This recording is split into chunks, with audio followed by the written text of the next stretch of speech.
சகரியாவின் புஸ்தகம் 12ஆம் அதிகாரம் 6வது வசனத்தை வாசி. சகரியா யூதாவின் தலைவரை விறகுகளுக்குள்ளே எரிகிற அக்கினி அடுப்புக்கும் வைக்கோல் கட்டிகளுக்கும் உள்ளே எரிகிற தீவட்டிக்கும் ஒப்பாக்குவேன்.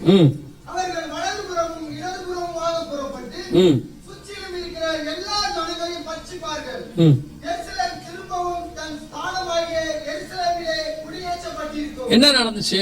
திருப்பி எருசலேமை கொண்டு வந்து நாட்டுவேன் அப்படின்னு ஆண்டவர் சொல்லி இருக்கிறார். ஆனா 1948 எருசலேம் நாட்டப்படவில்லை. டெல் அவிவ் அப்படிங்கிற பட்டணம் தான் அங்கே இருந்துச்சு. ஏன் அன்னைக்கு வரல அப்படின்னு கேட்டீங்கன்னா 2 காரணம் இருக்கு. ஒன்று ஆவிக்குரிய காரணம், இன்னொன்று உலக பிரகாரமான காரணம். ஆவிக்குரிய காரணம் என்ன? வாசிங்க. மீகாவின் புஸ்தகம் 3ஆம் அதிகாரம் 12வது வசனத்தை வாசிங்க. மீகா 3:12 வாசிங்க. உங்கள் நிமித்தம்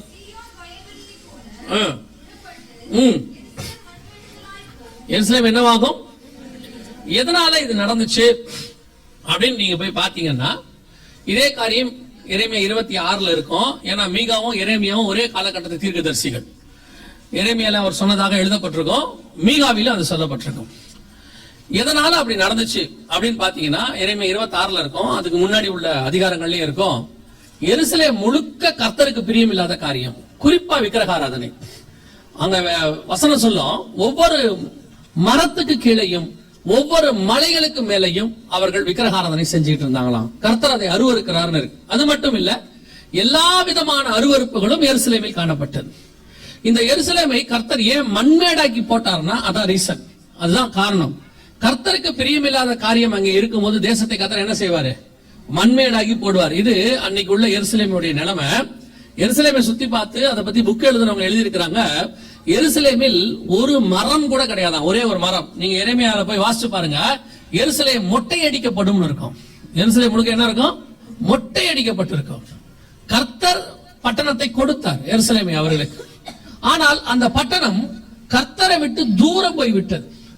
கர்த்தரை விட்டு தூரம் போற எந்த பட்டணமாக இருந்தாலும் ஒரு நாளில் ஒரு நாள் அதற்கு நியாய தீர்ப்பு வரும்.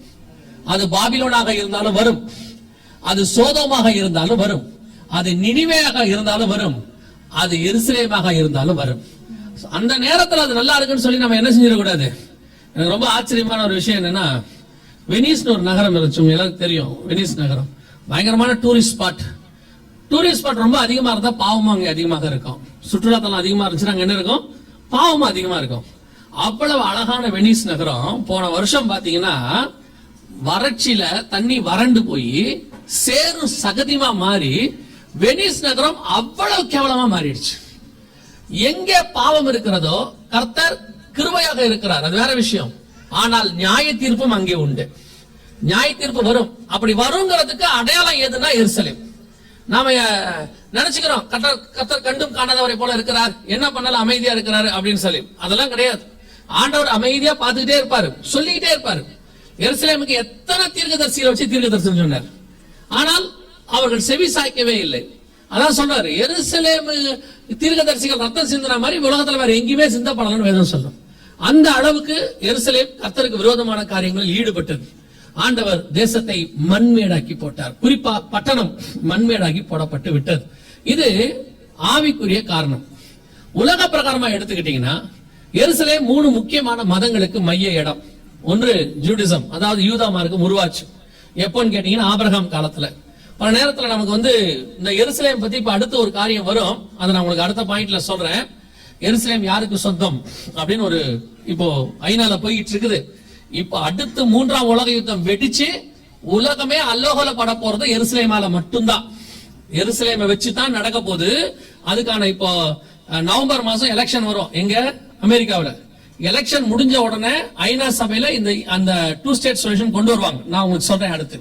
இப்போ எருசலேமை அவர்கள் யூதர்களுக்கு எப்போ வந்துச்சு யூதர்கள் கைக்கு அப்படின்னு பாத்தீங்கன்னு சொன்னா, ஆதியாகமத்தின் புஸ்தகம் 14ஆம் அதிகாரத்துல ஆபிரகாம் கையில அப்பமும் ரசமும் ஒருத்தர் கொண்டு வராரு இல்ல, மெல்கி சேதேக்கு கொண்டு வராருல. அவர் எங்க இருந்து வர்றாருன்னு வசனம் சொல்லுது, உன்னதமான தேவனுடைய ஊழியக்காரனாகிய சாலேமின் ராஜானா எந்த சாலேம் தெரியுமா? அதான் எருசலேம். ஷாலோம்னா சமாதானம், எருசலேம்னா சமாதானத்தின் நகரம்னு அர்த்தம். இது 14ஆம் அதிகாரத்துல எருசலேமின் ராஜாவாகிய சாலேமின் ராஜாவாகிய மெல்கிசேதேக் அவர் கொண்டு அப்பமும் ரசமும் கொடுத்து ஆபிரகாமோட என்ன பண்ணிட்டாரு, உடன்படிக்கை பண்ணிட்டாரு. சரி, இப்ப எருசலேம் ஆபிரகாமுக்கு கையளிக்கப்பட்டதா, ப்ராமிஸ்ட் லேண்டா அப்படின்னு பாத்தீங்கன்னு சொன்னா 15ஆம் அதிகாரம் கடைசி வசனம் வாசி. 15 கடைசி. எமோரியரும் கானானியரும் கிர்காசியரும் எபூசியரும் என்பவர்கள் இருக்கிறதுமான இந்த தேசத்தை, எபூசியரும் இருக்கு இல்லையா, எபூசியர் அப்படின்னு. அந்த எபூசியர் யார் தெரியுமா? நியாயாதிபதிகளின் புஸ்தகம் 19ஆம் அதிகாரம் 10வது வசனத்தை வாசி. நியாயாதிபதிகள் 19:10 வாசி. அந்த மனுஷனோ ராத்திரிக்கு இருக்க மனதில்லாமல் 2 கழுதைகள் மேலும் சேணம் வைத்து தன் மறுமனையாட்டியை கூட்டிக் கொண்டு எழுந்து புறப்பட்டு எருசலேமாகிய எபூசுக்கு நேராக வந்தான். அப்ப எபூசுனா எதை குறிக்குது? எருசலேமை குறிக்கிறது.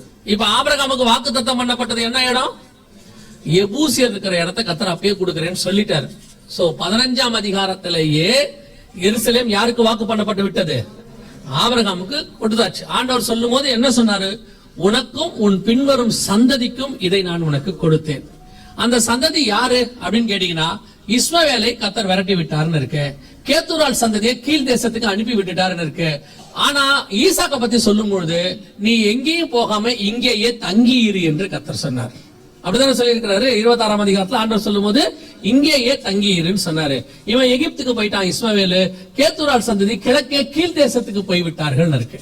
சோ ஆபிரகாம் சந்ததியில இஸ்ரவேல் தேசத்துல கானான் தேசத்துல எருசலேம்ல இருந்த ஒரே ஆள் யாரு? ஈசாக்.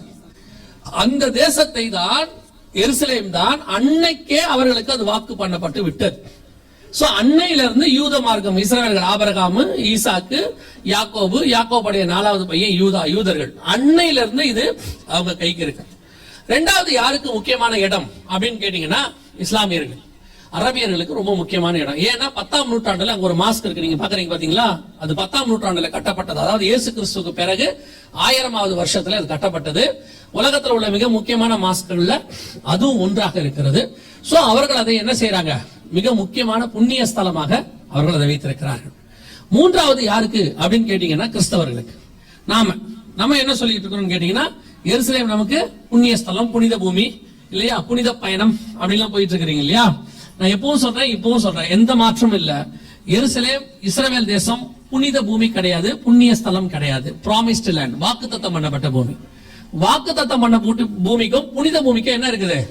வித்தியாசம் இருக்குது. புனித பூமினா என்ன? பொதுவா புனித பூமினா என்ன, புண்ணிய ஸ்தலம்னா என்னன்னா, நம் பாவம் மன்னிக்கப்படுவதற்காக நம்ம ஒரு இடத்துக்கு போயிட்டு வரோம் இல்லையா, அந்த இடத்துக்கு பேர் தான் என்னது? புண்ணிய ஸ்தலம், புனித பயணம் அப்படின்னு சொல்லுவாங்க.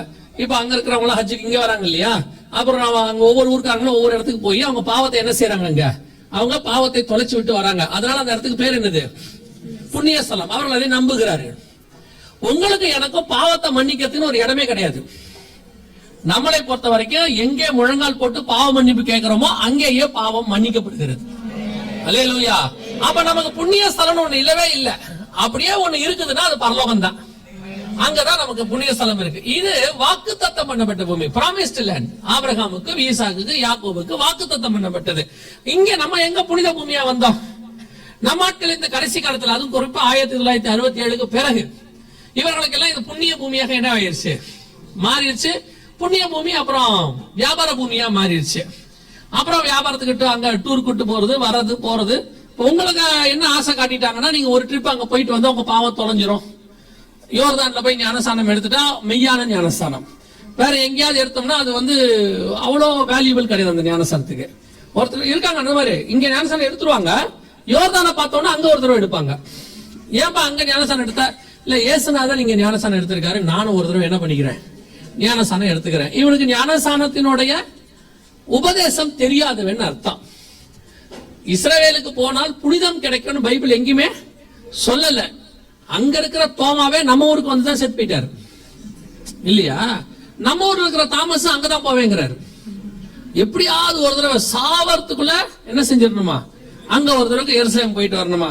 அதாவது ஒரு ஊரை சுத்தி பார்க்க நினைக்கிறதுங்கிறது தப்பே கிடையாது. ஏன்னா இப்போ நல்லா சம்பாதிக்கிறோம், சிலர்லாம் பாத்தீங்கன்னா டைம் இருக்குது, வேலை வெட்டி இல்லை, என்ன பண்றதுன்னு தெரியல. சரி, ஓகே, காசும் இருக்குது, எங்கேயாவது போலாம் அப்படின்னு சொல்லிட்டு என்ன செய்யறோம், ஒரு போறோம். அப்படி போகும்போது நீங்கள் எருசலேமை பார்க்கிறது தப்பு இல்லை. அங்க போனா புனிதம், அங்க போனா புண்ணியம், அங்க மண்ணள்ளிக்கிட்டு வருது, கல்லள்ளிக்கிட்டு வருது. அங்க இருந்து முந்தியெல்லாம் பாத்தீங்கன்னா இப்ப கொஞ்சம் திருந்திட்டாங்க.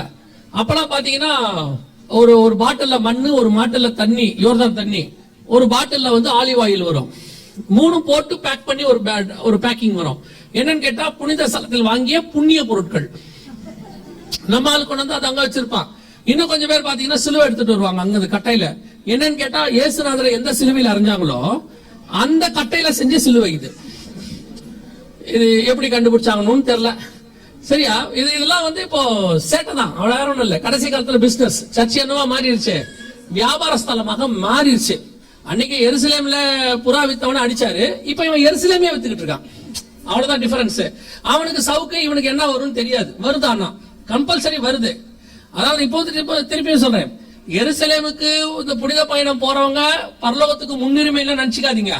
நான் பரலோகத்துக்கு போகும்போது நான் எருசலேமுக்கு போனவங்க அப்படின்னு உங்களுக்கு தனி ரோ கொடுப்பாங்க. இந்த இமிகிரேஷன்ல தனி ரோ வச்சிருக்காங்க, அமெரிக்கனுக்கு தனி ரோ அப்படி வச்சு, ஈயூக்கு தனி ரோன்னு வச்சிருப்பாங்க. அந்த மாதிரி உங்களுக்கு எருசலேமுக்கு போயிட்டு வந்தவங்களுக்கு தனி ரோன்லாம் நினைச்சுக்காதீங்க. போனவங்களுக்கு என்னன்னு தெரியாது. ஆனா அதை கோட்டிட்டு போனா பாருங்க ஒருத்தன், அவன் நிலைமை கவலை கிடந்தான். பாவமா இருக்குப்பா. இன்னைக்கு சபை எப்படி மாறிடுச்சு, அப்படி மாறிடுச்சு, வியாபார ஸ்தலமா மாறிடுச்சு. கவனிச்சுக்கொள்ளுங்க. நீங்க ஆரம்பத்துல சொன்னதான் திருப்பி சொல்றேன், எருசலேமுக்காக நம்ம ஜெபிக்க கடமைப்பட்டு இருக்கிறோம். அவங்க சமாதானத்துக்காக நம்ம ஜெபிக்க கடமைப்பட்டிருக்கிறோம். இஸ்ரவேலை ரட்சிப்புக்காக நாம் ஜெபிக்க கடமைப்பட்டிருக்கிறோம். ஆனால் நமக்கு அது புனித பூமி கிடையாது.